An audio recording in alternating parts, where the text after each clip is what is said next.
Penguin Random House Audio presents A Sunny Place for Shady People. Stories by Mariana Enriquez. Translated by Megan McDowell. Read for you by Maria Liatis, Sol Madariaga, Annette Amelia Oliveira, and Lee Osorio. Today I was struck by sadness. I suffered from 3 kinds of fear added to the irreversible fact. I am no longer young. Adelia Prado. A wound gives off its own light. Anne Carson. Doesn't have arms, but it knows how to use them. Doesn't have a face, but it knows where to find one. Thomas Ligotti. My sad dead. But now it's time for you to come back. You have been away long enough. Lydia Davis. Can't and won't.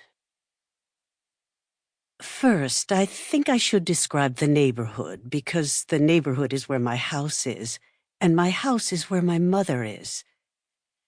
You can't understand one thing without the other. You can't understand why I don't leave. Because I could leave. I could leave tomorrow. The neighborhood has changed since I was little. These houses, originally for workers, were built along these narrow streets back in the 30s. Stone houses with lovely little gardens and tall windows with iron shutters. One could say that it was the residents themselves who gradually ruined the houses with all their innovating. The air conditioning units, the tiled roofs, a tacked-on upper story made of different materials, exterior facings and paint jobs in ridiculous colors, cheaper knockoffs replacing the original wooden doors. But aside from the residents' poor taste, the neighborhood suffered because it became an island. On one side, we're bordered by the avenue. It's like an ugly river we have to ford, and there's nothing much along its shores. To the south, we have the housing projects, which have grown ever more dangerous, with kids selling crack on the stairways and sometimes pulling guns on one another when they fight, or firing into the air if they're mad after a soccer loss.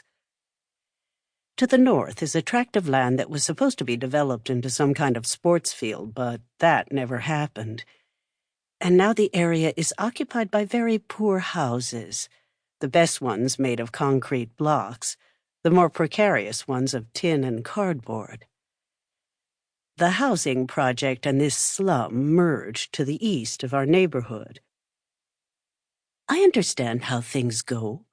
If misery is stalking you the way it does everyone in my country and my city, and you have to resort to crime in order to survive, then that's what you do.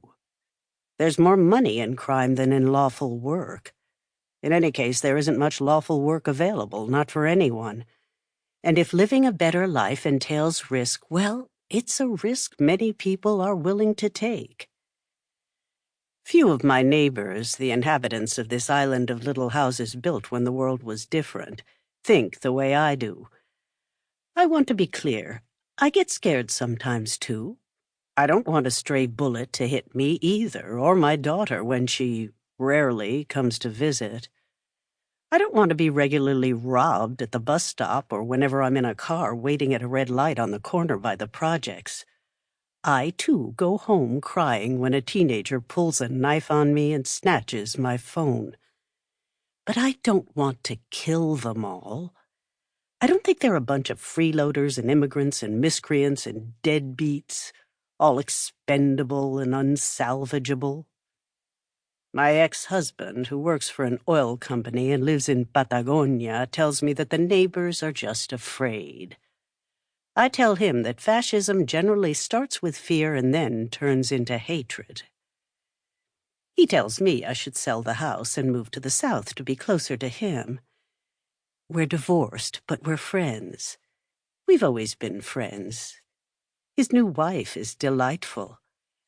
I tend to use our daughter, Carolina, as an excuse for staying here.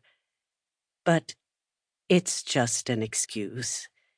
Carolina lives far away from me and from this house, and she works as a fashion editor at a glossy magazine.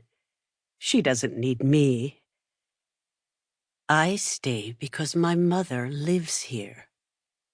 Can I say that about a dead woman? She's present then. Ever since she first appeared to me, I've understood that word better. She was here. She occupied a physical space, and I sensed her presence before I could see her. My mother was a happy woman until she got cancer and came home to die. Her agony was long, painful, and undignified. It's not always like that.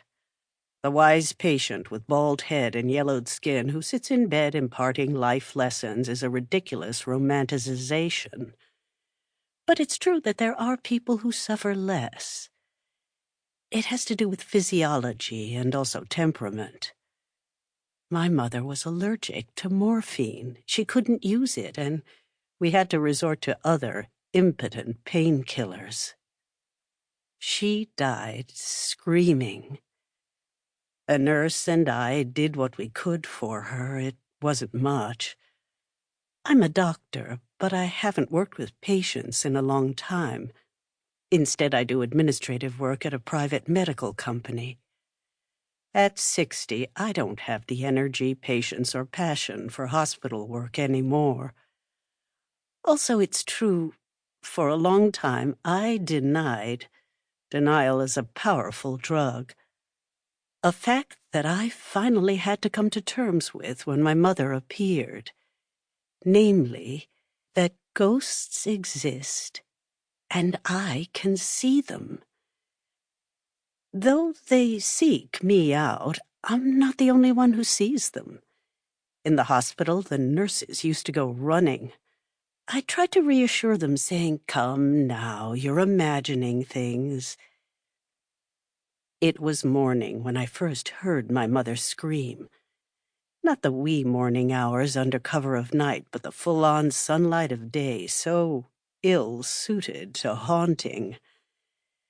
The houses in the area, though very pretty, are built close together in a semi-detached style, and noise carries. My next-door neighbor, Mari, who hardly ever leaves her house because she's terrified she'll be robbed and murdered and who knows what other phobic fantasies, leaned, wide-eyed, out her window that looks into my little front yard just as I was going out to see if there was someone in the street. It was a stupid, knee-jerk reaction driven by my own panic. I couldn't believe that I was hearing my dead mother's cries, and I thought maybe it was someone outside. An accident, a fight. Mari remembered my mother's real screams too, and she was shocked and dumbfounded. "It's the TV, Mari. It's okay," I told her. "It's just, you realize what it sounds like, Doctor?" "It really does. I can't believe it." And I went back inside. Since I didn't know what to do, I started looking around the house for the source of the cries and asking my mother, as if I were praying, to be quieter. I didn't urge her to stop wailing entirely. Just a little discretion, that was all I asked for. I'd made the same request of other ghosts, first at the hospital and later on at a clinic. Sometimes that pleading worked. My mother always did have a sense of humor, and my appeal to turn down the volume made her laugh. I didn't find her that day, which I took off from work, but I did that night, sitting on the floor of the room where she died, which is now a storage room for furniture I never take the time to toss or give away. She was thin, but thin like she'd been at the beginning of her cancer, not the brittle and feverish wraith of her final months. I didn't dare approach. Leaning in the doorway, my knees shaking, I sang to her. And as I sang, I sank down until we were seated face to face, me with my legs crossed, her kneeling.